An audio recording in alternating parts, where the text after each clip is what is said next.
veramente un grande piacere presentare il professor Collombert di Ginevra, caro amico, oltre che studioso ben noto, che si è espresso in vari campi dell'egittologia, e poiché la conferenza sarà in inglese, io adesso passo all'inglese.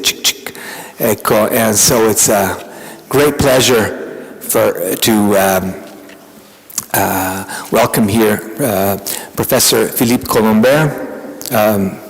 I've got a very, very short biography of him here, which I will read to you presently. Let me just add that I've known this guy since he was 20 years old, and I was so thrilled to see all his, follow all his achievements in philology and archaeology, all his brilliant work, and then to see him get his job in Switzerland. I was thrilled, but not surprised, I must say, because already at 20, he was an accomplished Egyptologist. So, and now I will read the short biography. He studied Egyptology in Paris, École du Louvre and École Pratique des Hautes Études, which is where we met, and where he obtained his PhD in Egyptology in the year 2000. He was then appointed scientific member of the IFAO, Institut Français d'Archéologie Orientale, the French Institute of Oriental Archaeology, and so he worked there for the usual 4 years, and he has been for a long time professor of Egyptology at the University of Geneva, and is director of the Swiss-French Archaeological Mission at Saqqara since 2008. So this has been he's been digging a long time. And he is a specialist in ancient Egyptian writing and ancient Egyptian religion. It is indeed more as an epigrapher and as a specialist of Egyptian language studies that I know him, and what I've read of him is mostly this kind of material, who is an epigraphist who is also accomplished in hieratic and demotic. So I know very little about his archaeological work, and so I'm as curious as you are to hear what Philippe has to tell us.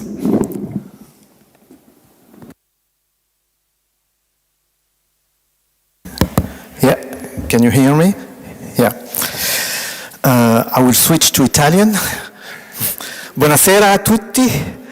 Ringrazio di cuore al Museo Egizio e il mio amico Federico Pool per questo simpatico invito, ma se siete d'accordo continuerò in inglese, è scritto tutto.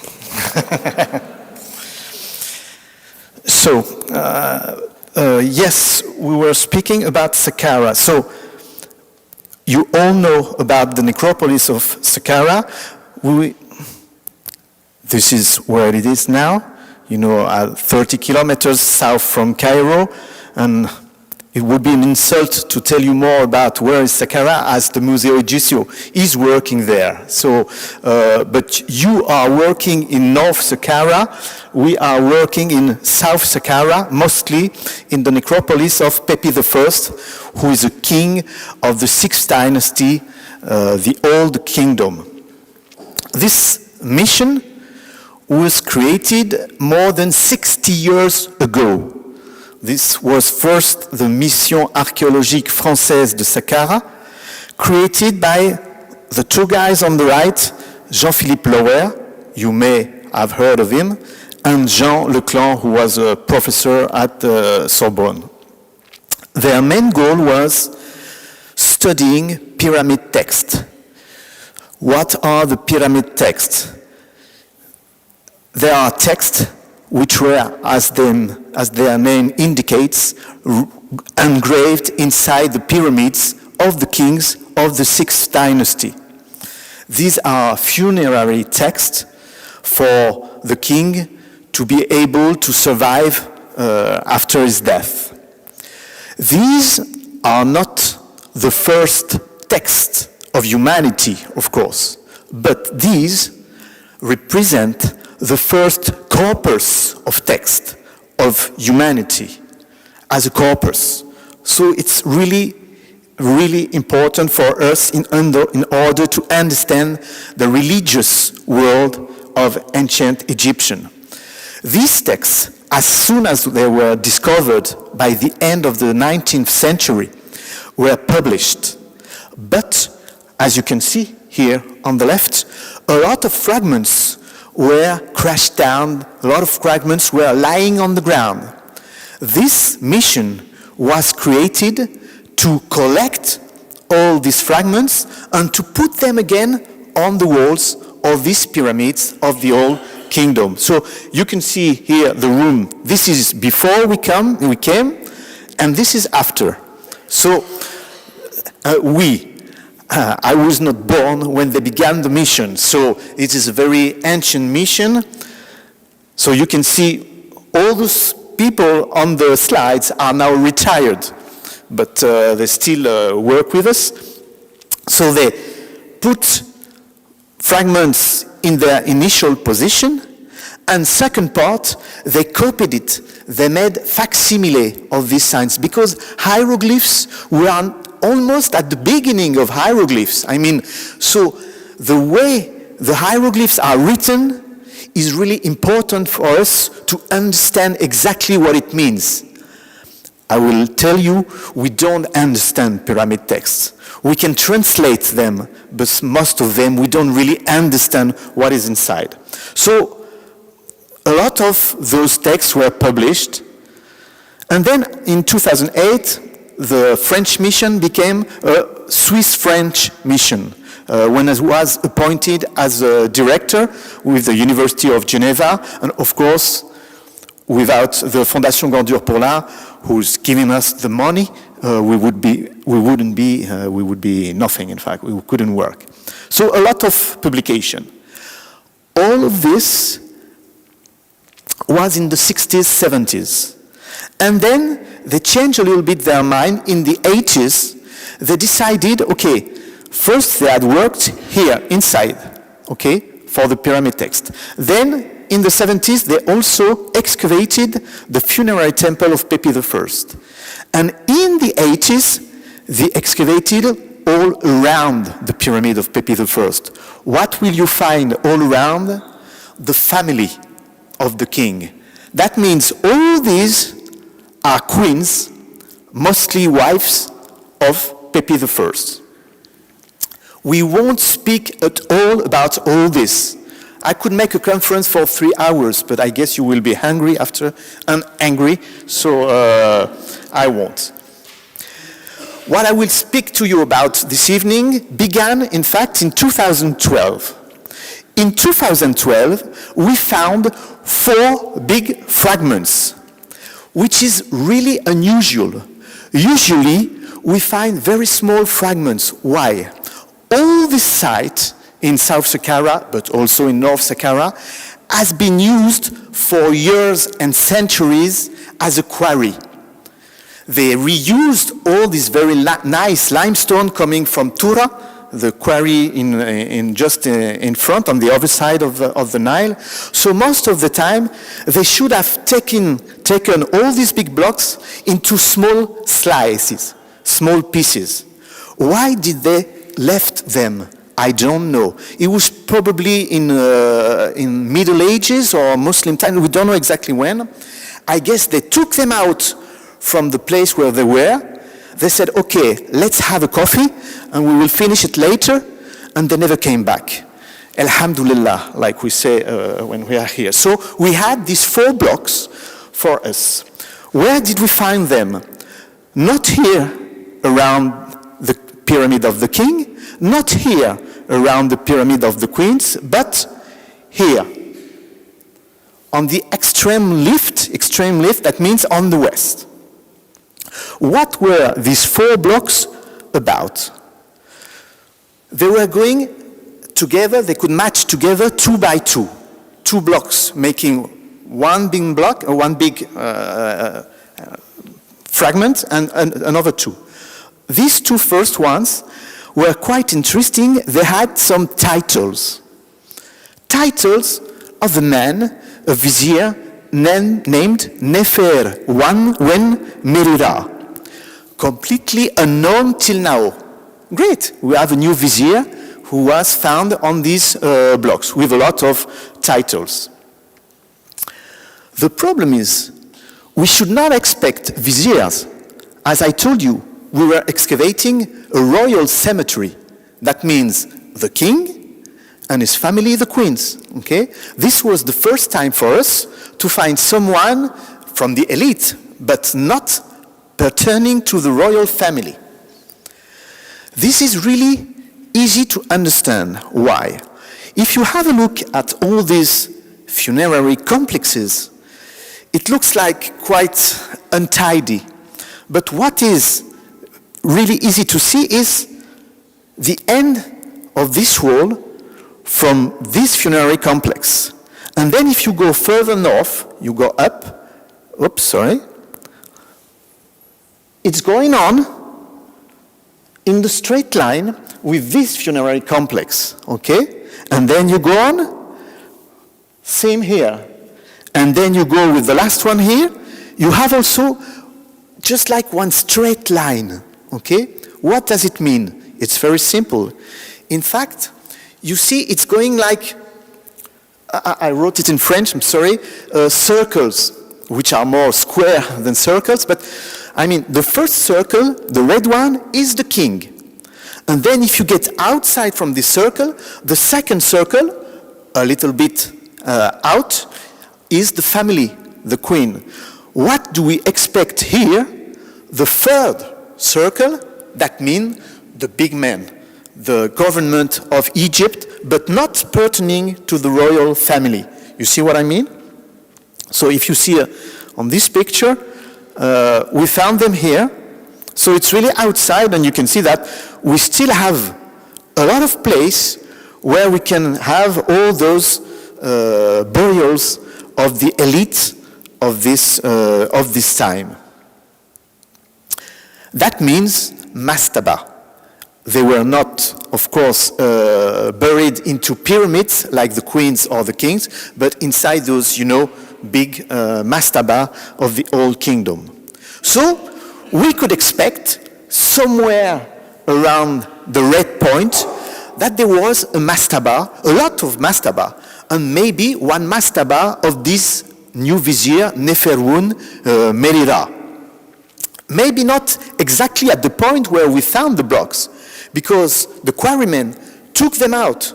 So it could be all around, but where exactly, we didn't know yet. Let's have a look at the 2 other blocks. Those 2 other blocks were part of an autobiographical text. What is it? Okay, they can switch all together. Those people of the elite used to write on the facade of their mastabas some parts of their life. Most of the time, in fact, these are cliches, not real autobiography, not real biography. They just say, I'm the greatest, I'm the best. I gave food to the one who was hungry. I gave water to the one who was thirsty. I gave clothes to the one who was naked, and all this. This has nothing to do with his life. It's just to say, I'm very good, so please, when you come in front of this mastaba, just say a little prayer for me, and then it will help me to survive, and just say 1,000 of beer or whatever, so I will survive in the afterlife. This is kind of cliche biography. This was not the case. This, as we could see immediately from this small part, they were speaking about army, expedition, what can I see? Speaking about sandals, shoes. What's the way of speaking of shoes? We don't know exactly.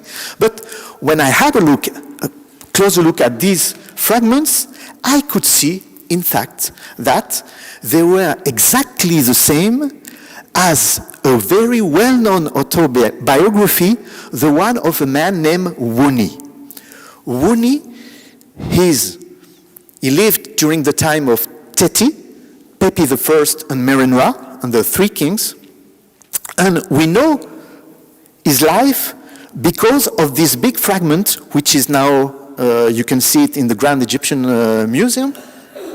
It's the longest biography of this time, of Old Kingdom. With my students in Geneva, we study this text because it's very important. It's giving a lot of details on what he did for the king and this and this. And what I could see on our fragments, they were kind of a copy of Wuni biography. Where was this biography found? Not in Saqqara, in Abydos, in Abydos, I should say Abydos, in Abydos. Like 500 kilometers south of Saqqara. It was found in the 19th century by Mariette. So, yes, I could say also that this biography of Wuni in Abydos is in two parts.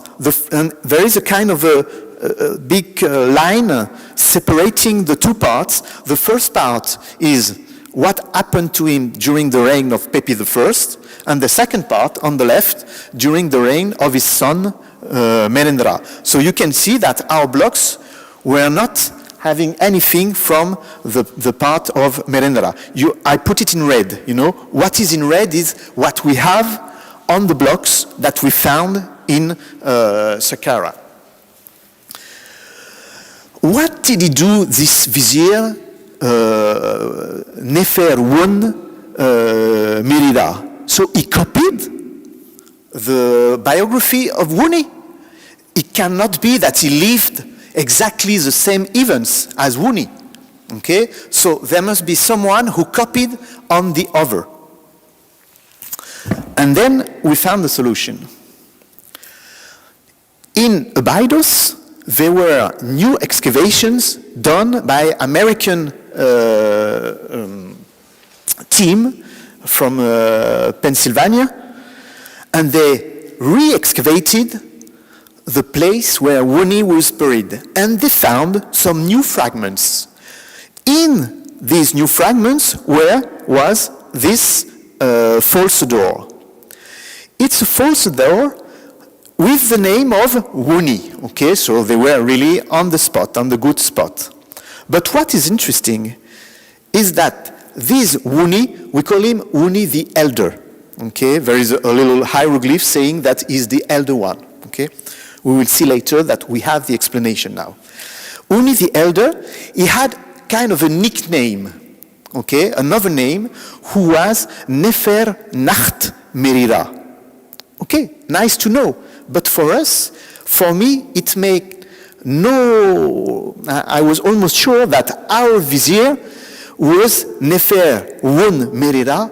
He was the same. You see, the only difference between those two names is the part in between. Here it's Nacht, and here it's Wen, just like Wuni. Okay? So I said, probably Wuni the Elder, he has two nicknames, which were given to him by the king, in fact, Nefer Nacht Merida and Nefer Wun Merida. If we agree with this, that means that we have kind of a solution here, but we have a new problem. That means that Wuni the Elder has two tombs, one in Abydos and one in Saqqara, somewhere in Saqqara, near the blocks.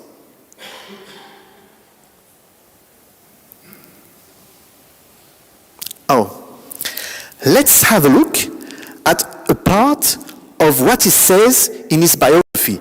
The king loved him so much that he allowed him to have a lot of things, a lot of stuff. He said, when I requested from the majesty of my Lord that a sarcophagus of white stone of Tura be provided for me, His Majesty had the seal bearer of the god and a boat crew under his command cross over and bring back the sarcophagus from Tura. So he had a sarcophagus, okay? And he brought a lot of things over. Okay, everybody thought that this sarcophagus must have been down in Abydos.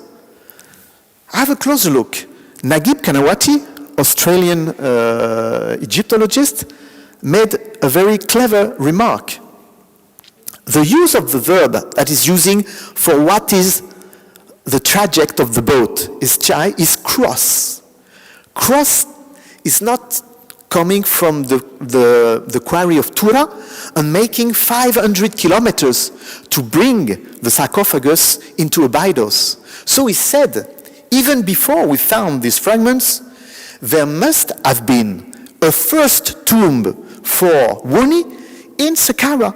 And so the boat just had to cross from one side to the other and bring the sarcophagus in this tomb in Saqqara, which was a clever guess.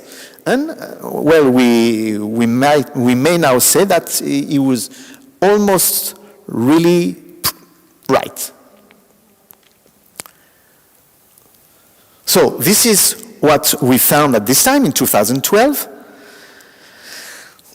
I have to tell you, the two fragments that we found, here you have them, they are not at the real scale here. In fact, the biography, the fragments in Abydos is like 2 meters long, okay? Ours, each one of the blocks is like 1.50 meters, so that makes like 3 meters, because the columns are not the same size. On the one of Abydos, the columns are 5 centimeters large. On ours, it's 15, so it's really huge. If we imagine that we had the same text, that means that this text, the copy of the text in the tomb, the mastaba of Saqqara, was like 3 meters high of text on 6 or 7 meters long. Can you imagine this in front of you in a mastaba? Just the text, without the figures or whatever. So must have been really impressive. So maybe a small thing, there may have been some slight changes, small changes from one version to the other. If I have a look at the Abydos version, is well known also this text because something happened in the harem of the king. Maybe someone tried to kill the king or whatever, tried to put one of the wives of the king. She made something wrong.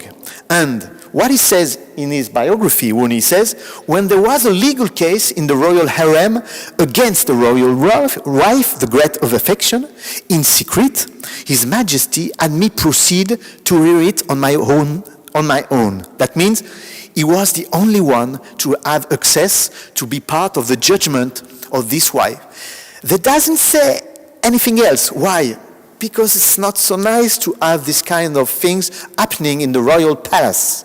Okay, so they are almost quite discreet. We understand that something wrong happened, but with one of the wives of the king Pepi I, but what exactly we don't know. And with very good luck, we have a part of this in our blocks. We can reconstruct the whole thing like this. When there must have been something like when there was a legal case and then we have royal harem, but they didn't put against the royal wife, the great of affection, in secret. So they were even more cautious than in the biography of Abydos. They didn't say it was against the royal wife, okay? Just this. Why are they so cautious? Where are the royal wives? Just 10 meters from this place, okay? Remember the plan I showed you. All the wives of Pepi I are buried here.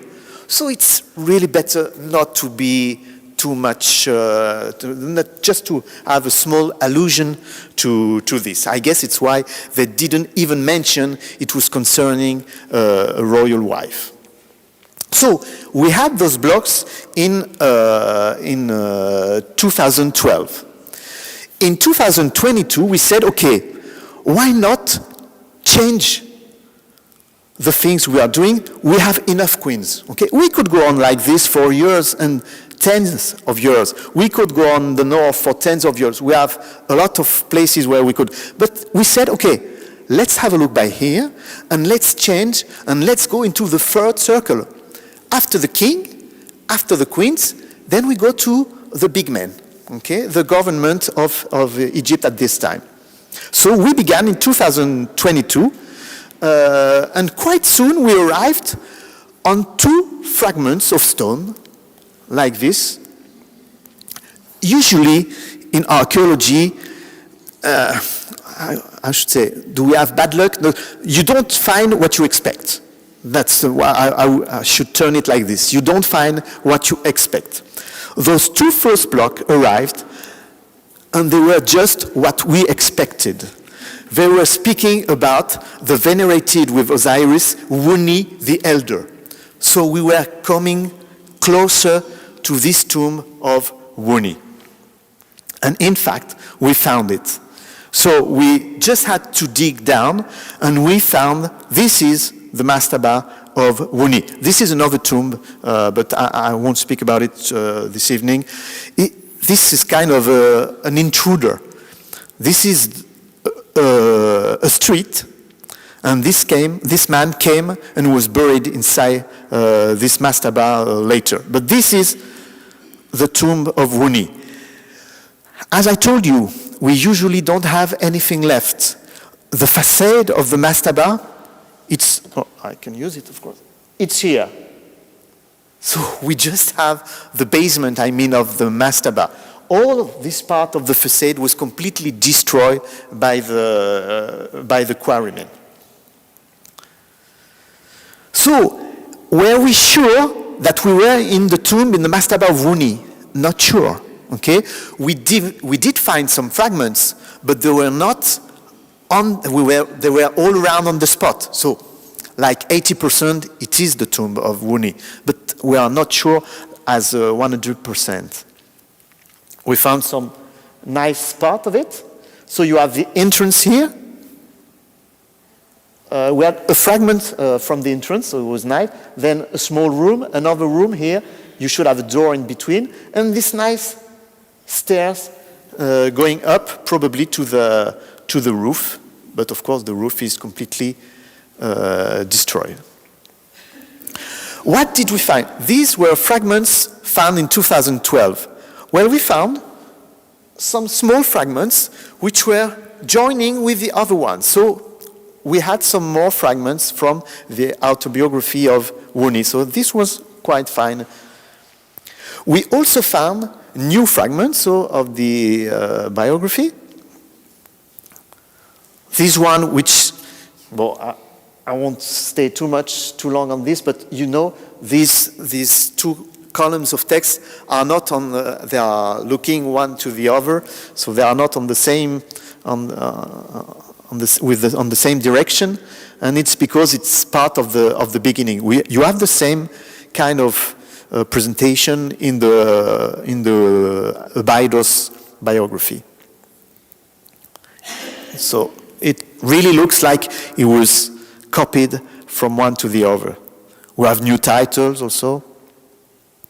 We have a very interesting one with the cartouche of the king Merenra. So we are sure that the second part of the biography was also present. So we can be sure about the 7, or even, I don't remember exactly, but 7-8 meters large. It's really huge. We also found some fragments which have no parallel in the Abydos version. So that means there were sometimes he added some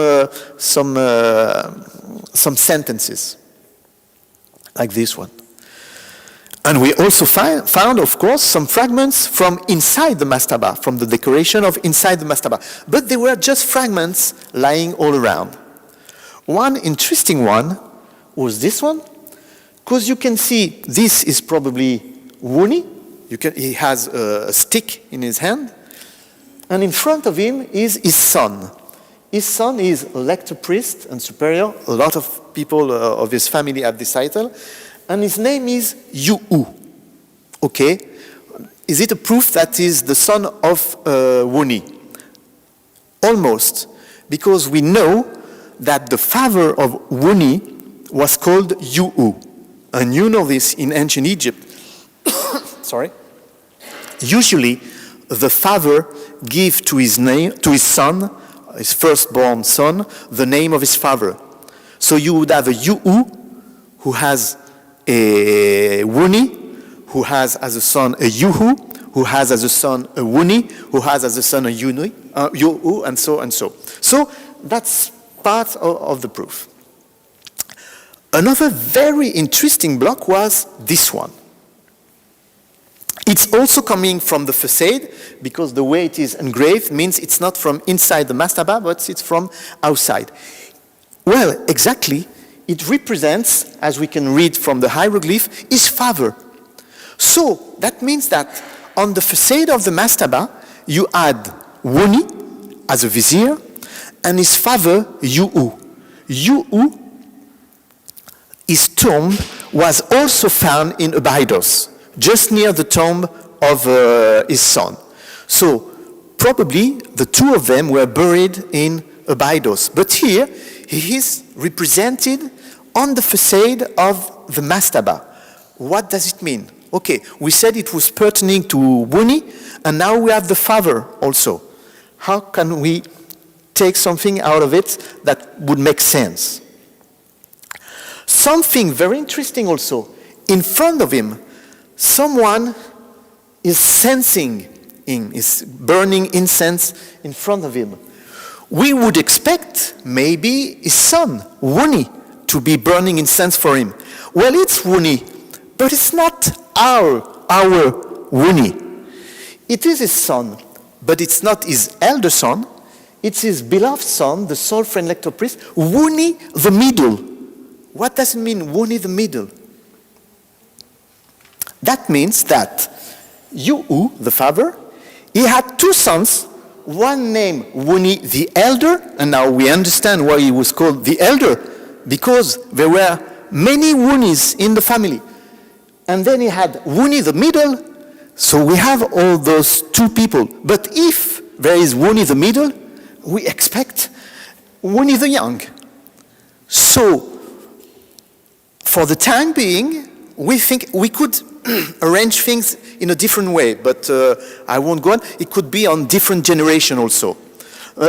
At least for these two, they must have been brothers. So we have now quite a big family. We know that Wuni had two brothers, Wuni the middle and Wuni the young. And we also know that his father, Yu-U, had not a great imagination concerning the naming of his children, because he all named them Wuni. Interesting also, there is an autobiographical text from pertaining to Vizier Yu-U himself.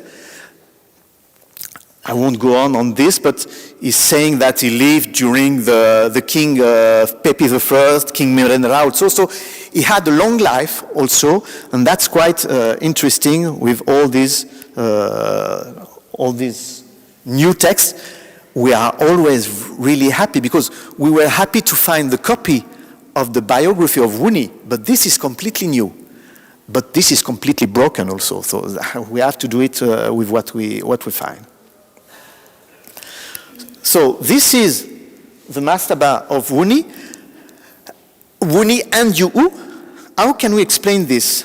I think that on the facade, on both parts of the entrance, the left part was Wuni's side, and the right part was Yu-U's side. You can see it from the direction of the hieroglyphs, so it really makes sense.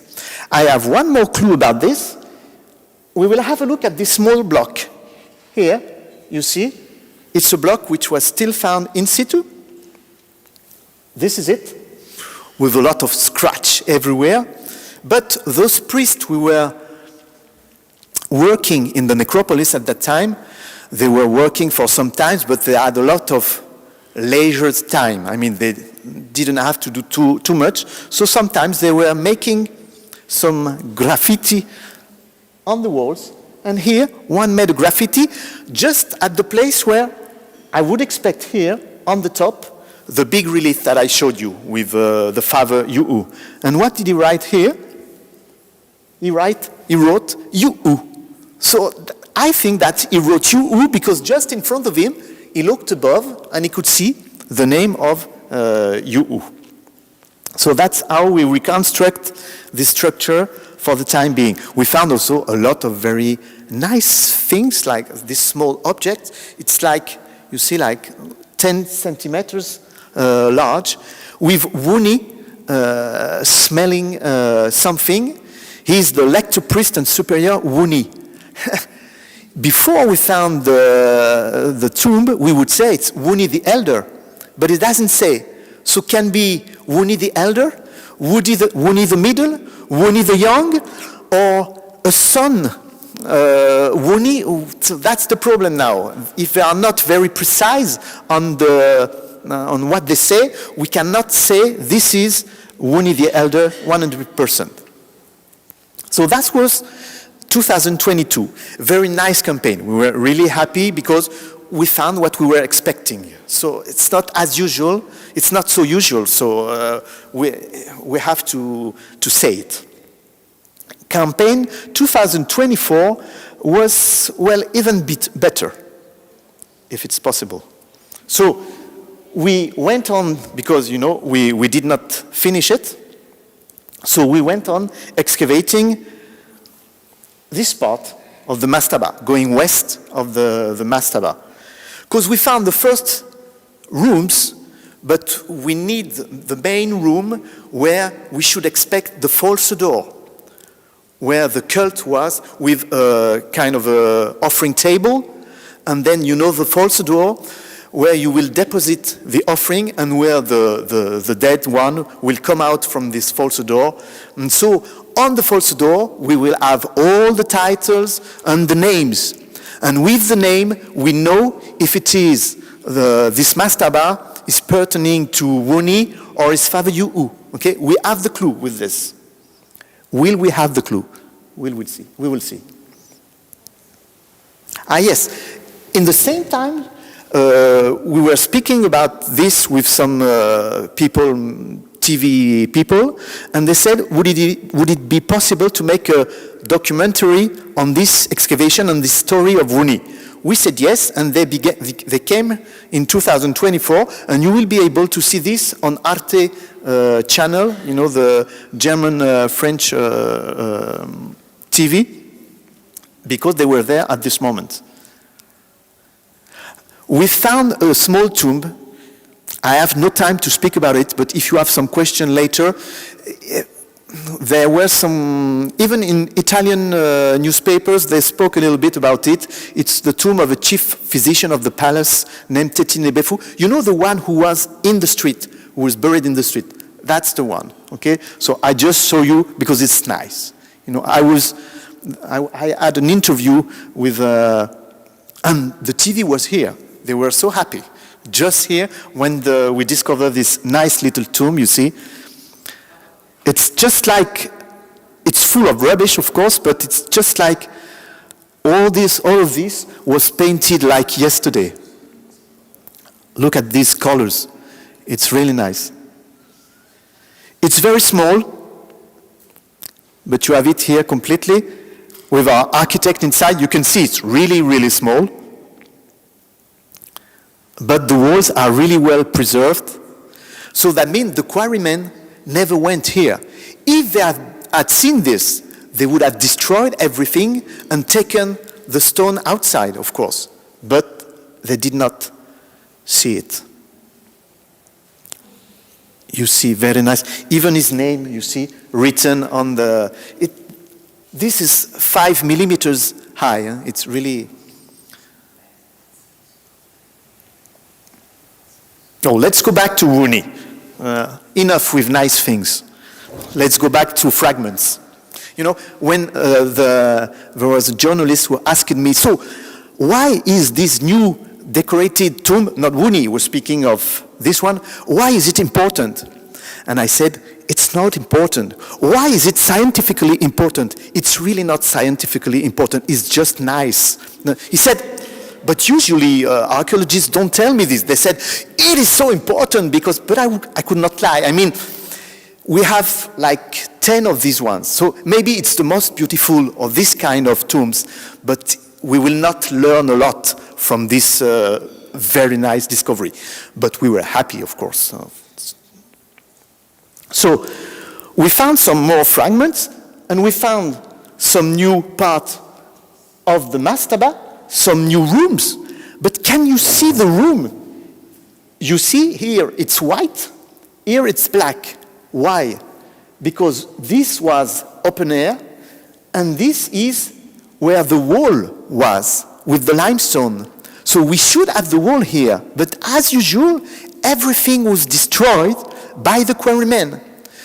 But we have the plan, we can reconstruct the plan because of the small traces on the ground. We even have sometimes, if we are lucky, a kind of red line here, where I'm putting the light here. You have red line. These lines are the lines of the architect. He put the line here. He painted, saying, okay, to the workers, you should put the walls exactly at this place. When we discover, usually we have the lines. When we are lucky, when we have the pavement, because sometimes also they take out all the pavement also. When we find these lines of the architect, we must be very quick, because after 2 or 3 days with the sunlight, these red lines, they disappear. So we take like kind of big color pencil, and we redraw again the line. So we found these rooms, what was left of the rooms, with a lot of fragments of the decoration, so we were quite happy because we could really begin to reconstruct all of this. And this is what we had at the end of 2024. That means, so you have the street, the nice but uninteresting tomb of the chief of physician, the entrance, then the first room of Rooney. If you go by this way, you can climb on the roof. But what we did on the year 2024 was this room going into this room, which was mostly destroyed, but very important for us because it must have been the offering room. What do you get in the offering room? The false door. Well, in fact, we found offering table, so that was making sense inside of it. What you can see also is that it's very small. It looks like the mastaba is going up this way, but the lines of the walls is ending here. That means there is nothing inside here. This is the end of the decorated part of the rooms inside of the mastaba. This must have been full of just sand, okay? We will have a closer look later. So we found this offering table, but we were looking for fragments of the false door. Well, we had some fragments, so you see, but just as we found them, with a lot of titles. The problem is that most of these titles, Rooney shared them with his father. They had the same kind of titles. There is one title which is quite typical of Rooney, which is director of the Rentichet. We don't know what is Rentichet exactly.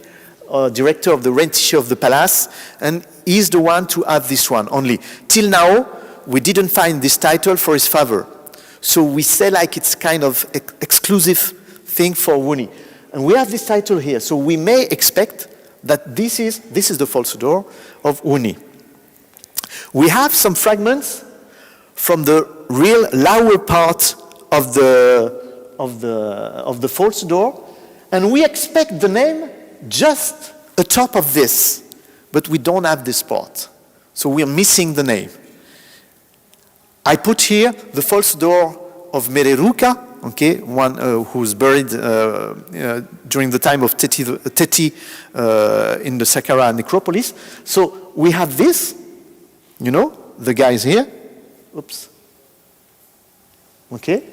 We have the lower part. We have this, fragments of the titles. That's this. But the place in between with the name, everywhere, the name is just before the representation of the man. This part we don't have. So the clue for knowing if this false door was the one of Wuni or Yu or someone else, I don't know, was still missing. We have another clue. We found these quite huge fragments. You see, it's also usual, typical in the offering room, the last room with the false door. Usually you have offering bringers on all the walls. They are going on the walls till their last destination, which is the false door. They are bringing offerings, okay? But there is one wall opposite of the false door in this mastabas of the Old Kingdom where usually you have that kind of scenes. These are butchers. They are preparing oxen to be given as offerings to the dead one, okay? And it was found also in the offering room. So it must be coming from the offering room. Now let's have a close look at those two people. You see, he's transporting a leg, okay, and this one is cutting another leg of the ox to prepare everything for the offering. And then you have hieroglyphs here. This is really nice. This kind of hieroglyphs, it's like, it's not a cartoon, bande dessinée, strip. It's no, cartoon is as a kind, like a strip or like comics, yes, like comic books, okay? It's like comics, and you have here like what they are saying. And he's speaking to his fellow men, and this is what they say. Hey, this Horrocks is really fat. He's for Master Wuni. Good, Wuni, he says it. He's saying that his master is Wuni. So that means even if we don't have the name of Wuni written, it should have been, but it was lost. Even if we don't have the name of Wuni on the false door, this man is indicating to us that he's going to deliver the leg to his master, who is Wuni. Okay, you will tell me which Wuni. Wuni the elder, Wuni the middle, Wuni with the young? It doesn't say. We still have a problem. And the one say, I'm going to make it as an offering. I will hurry. I bring it immediately. It's very nice, this kind of, discourse. But it's one of the most difficult kind of texts that we have in Egyptology. Because, it's just like spoken language. So usually we have an offering which the king is giving to Osiris so that he may live during the afterlife. And this is something different. Hey, this Horrocks is really fat. So it's difficult for us to really understand what's written on it. I mean, in the exact sentences, but we can catch most of what they are saying, of course. So, we have fragments from the false door, okay, you saw them. It must have been here. because the false door in the offering room is usually on the west side. It's not usually, it's always on the west side, okay? It's on the west side because it's facing east, facing to the world of the living, okay? Here. So we have the false door here. What do we expect in the Old Kingdom times? There is a kind of a tradition, it's almost a rule, but not exactly a rule, that the burial chamber is just behind the false door. But, of course, not at the same level. The burial chamber is 6 or 10 meters down. But just here, we expect it to be here. But the structure is under the earth, of course. You cannot go into the burial chamber where the coffin is and where the man has been buried, of course. So we expect it to be here. Why is it here? Because it's the easiest way. Wuni or whoever was buried here is here. The easiest way to get out of it and to pass through false door, it's a door, you have to open it and get the offerings, okay? So the easiest way is, well, if you were buried here, how will you manage to get from here and then pass through the door? So usually the burial chamber is exactly opposite, behind the false door, but 6 or 10 meters down. So we expect the burial chamber to be here. What did we find also in 2024? We found, you see it? Oops. Fragment of a kind of a square. And I told you here, this is full of sand. There are no rooms.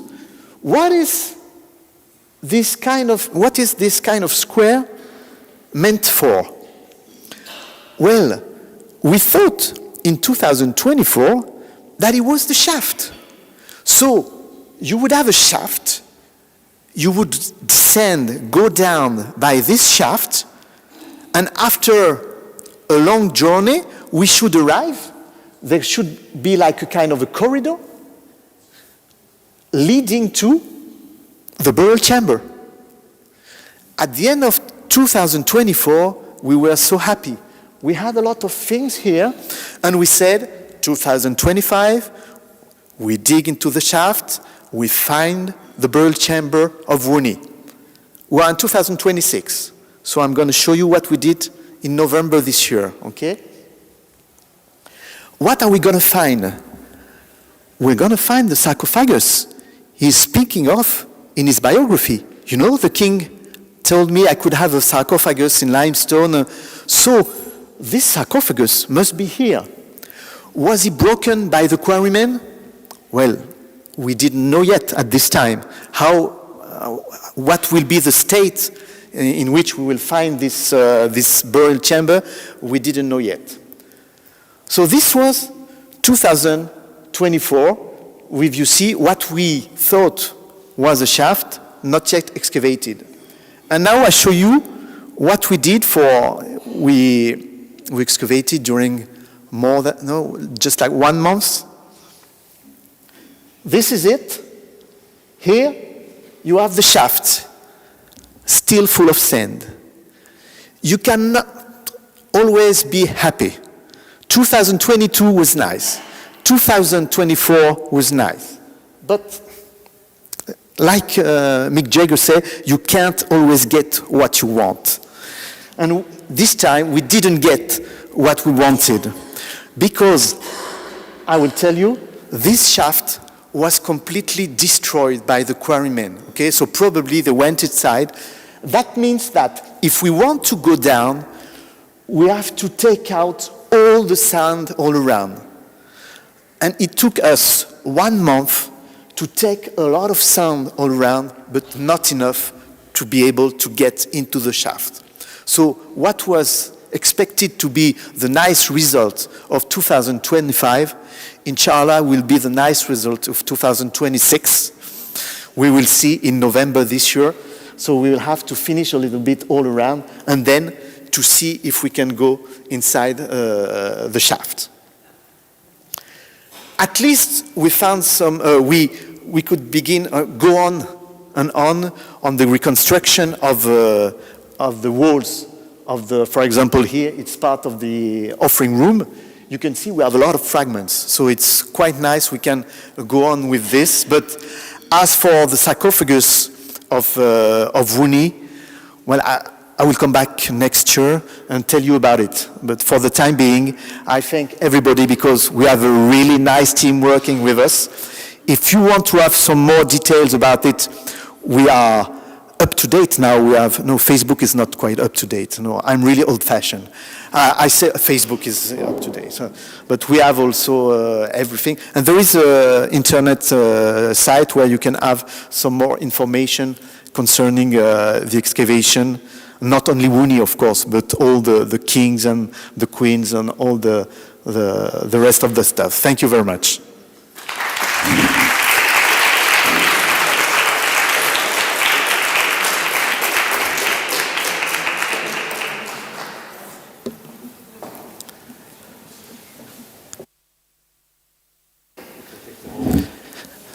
Was it okay for the translation? Good. Sorry for my broken English.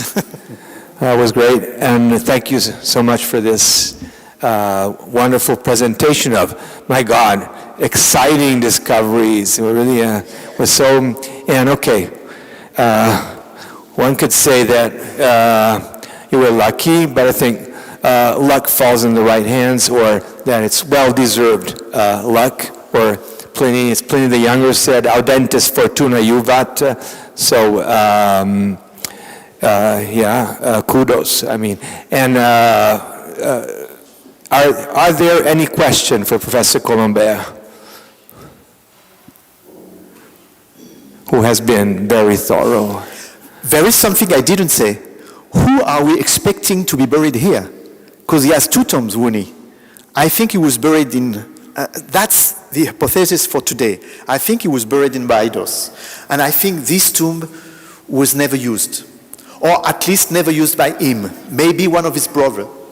We will see if we find a kind of a skeleton or things like this. But I think as for Wuni the Elder, the big one, the well-known one, he was not buried here. I think he was buried in Abydos in the end. So you don't expect to find the sarcophagus? I expect to find the sarcophagus, but not used by him. I think he had another one made for Abydos. Okay. But I think he could not transport the sarcophagus from one place to the other. And I think this one in Saqqara was the first tomb for him. He made the first tomb in Saqqara, and then I think he was asked by the king to go in Abydos to have a kind of a control on the south, and then he was buried in a second tomb. Right. I guess so. That's my story up to now. Right. Do you think it might be a second also for you, for his father, given that it's already in the facade? No, but so everyone can hear. So, yes, we have the false door here, but there is only place for one false door here. So there can be only one, and we don't have any other place where we can put another false door. That's the problem. It's too narrow. So that's the only... If it was like Mereruka, he has different false door for his wife, for his son also. Here, we don't have the place. So that's a big problem. Yeah. Well, in fact, I can tell you something also. I was not expecting it to say. We found something new also this year, but it's even more puzzling. We found some fragments of a new false door. We found it by here, okay? But here we don't have any room, okay, yet. Maybe we will find, but there is no entrance. So can we expect an entrance on the side for another one? Or we don't know. But we have a small part of a false door, and this time we were lucky, and the name of the false door is Wuni the Middle. So I'm even more lost than I was before. because it cannot be part of this false door. But so there must be, like you said, exactly, another false door, not for you, but for who needs the middle. I don't know. I'm really waiting 2026 to get into this chamber. Okay, I have a question about this. It's technical, but how do you say the middle in Egyptian? I saw a hair and Heri-ib. Heri-ib. Okay, thank you. Okay.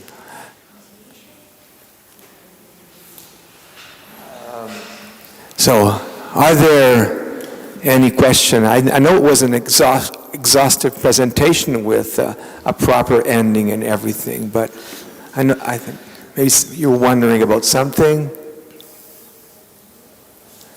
About whether lunch is cooked? I mean, not lunch, dinner. Yeah. Yeah. Okay, there we are. I just wanted to ask about the size of the mastaba, because I think you didn't tell. And also, if you found traces of occupation of other periods in the part where the shaft is.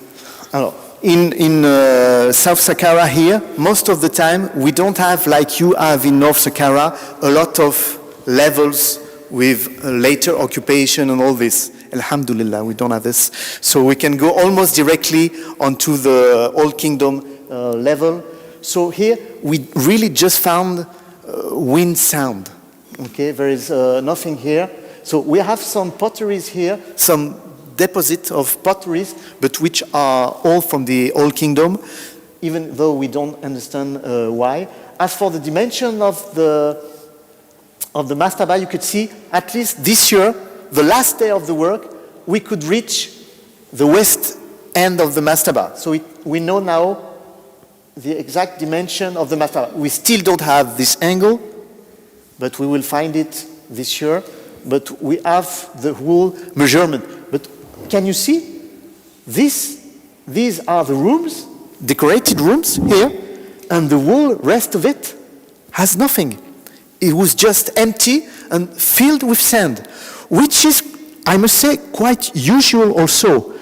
Usually when we see publication of mastaba, we are interested only on the written and decorated things. But if you look on an architectural point of view, most of the mastaba is just filled rooms. So we can also imagine that they began to make some rooms and then they decided, because why such a huge mastaba if you have only this to be decorated?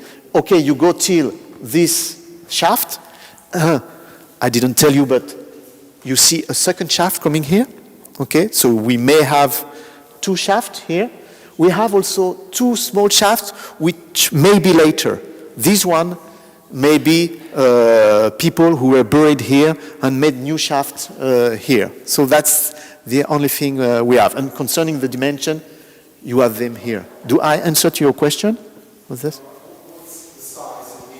The size in meters. I'm really bad in. Okay, I think it's written.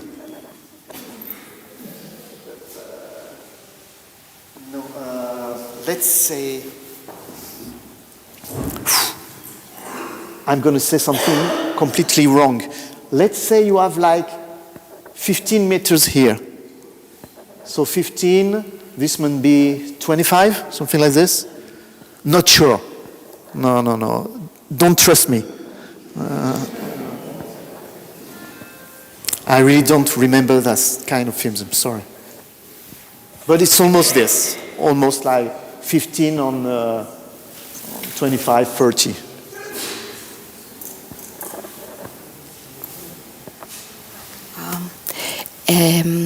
Why two tombs 500 kilometers away from each other? That's a big problem. Exactly. So, like I just said, I think on the 20th of January 2026, probably tomorrow I will tell you something different, okay? That this was the first tomb for Wuni. He wanted to have his tomb near his king. The main king for him was Pepi I. So he began this tomb at this time. Why on the facade, him and his father? I still don't have the answer. But then I think that the king asked to some peoples of the court, of the royal court, to go in the south to have a more direct control on the south part of Egypt, okay? Because we are really in the north here. And then he preferred to have them, they preferred, I don't know, to be buried there because it was the place where they lived by the end of their life. Just an hypothesis, okay? Some people think that Wuni was coming of a family from the south, from Abydos. So that could change our way of thinking about it. But really, I don't have any answer to your question for the time being. And probably, even after this next season, I'm not sure we will have the answer to this question.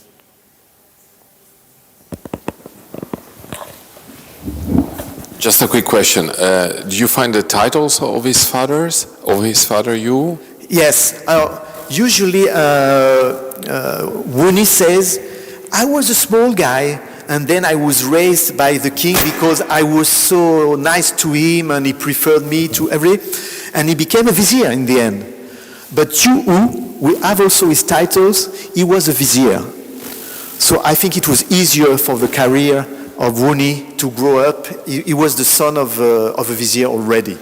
So yes, his father, Yu'u, was a vizier. We knew this already from his tomb in Abydos. This is not new from our titles. But that confirms this.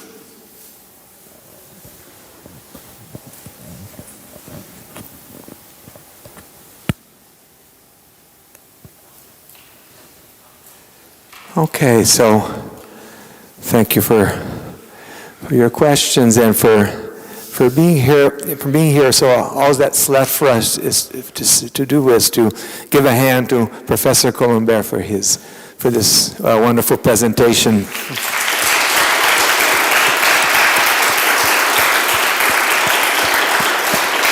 Grazie mille a tutti.